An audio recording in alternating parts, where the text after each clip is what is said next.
Now, what if you have only one partially filled subshell and only one unpaired electron there? Okay, then the total L will just be whatever the L is for that electron.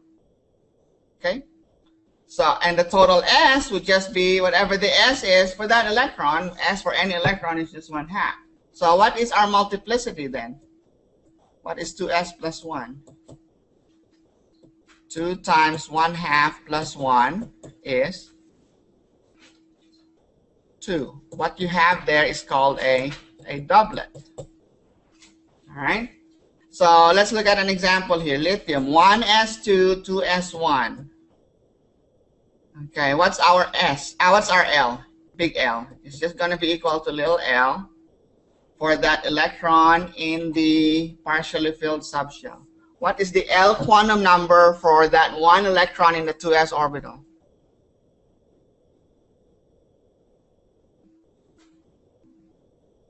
SPDF are codes for L equals 0, 1, 2, 3. So what's L for an electron in an s orbital? 0. So L is 0. So big L is also 0. So this is an S term. The ground state for this, the ground state for lithium is an S term. What's the multiplicity of that term? 2. So it's a doublet S. So we say that the ground state of lithium is a doublet S. Think about a doublet as multiplicity of 2 as you're doubling the degeneracy because that electron can either be spin up or spin down. Okay, so there's 2 ways you can have a ground state of lithium. And that would be with that electron in the 2s orbital being spin up or spin down. It's a doublet. Okay, what else can have a doublet? Let's look at this one. An excited state of lithium.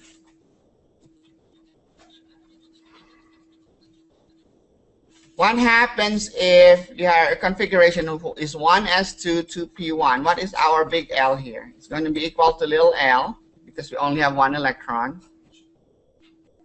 And it's just going to be equal to 1. For a p orbital, L equals 1.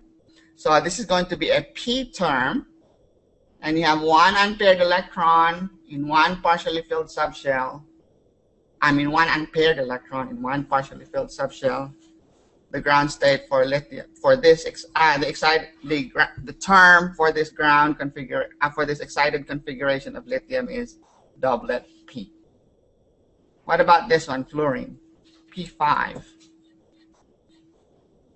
Okay, P5 is your partially filled subshell. P orbitals come as a set of 3, right? With m sub l equals +1, 0, or -1, right? This is supposed to be 2s2. 2s2, 2p5. Did I write 2s1? Okay, this should be 2s2. 1s2, 2s2, 2p5, fluorine. How many unpaired electrons are you going to have? Each of these orbitals can have 2, right? So you have one unpaired electron. So that unpaired electron can be either spin up or spin down. So you can see that's going to give you a doublet. Okay? And what's our L for this one? Big L, which is going to be equal to little l. If an electron is in a p orbital, L equals 1. So again, here you're going to have a doublet P term for fluorine. The ground state of fluorine is a doublet P. All right? What's another example? Let's try boron. 1s2, 2s2, 2p1. You have one partially filled subshell. Okay, so multiplicity is, what's our multiplicity? Our S is 1/2, so what's our multiplicity? 2s plus 1 is 2. It's a doublet. Okay, and our big L is just whatever the little l is. The little l for an electron in a p orbital is 1. So here you have a doublet P term.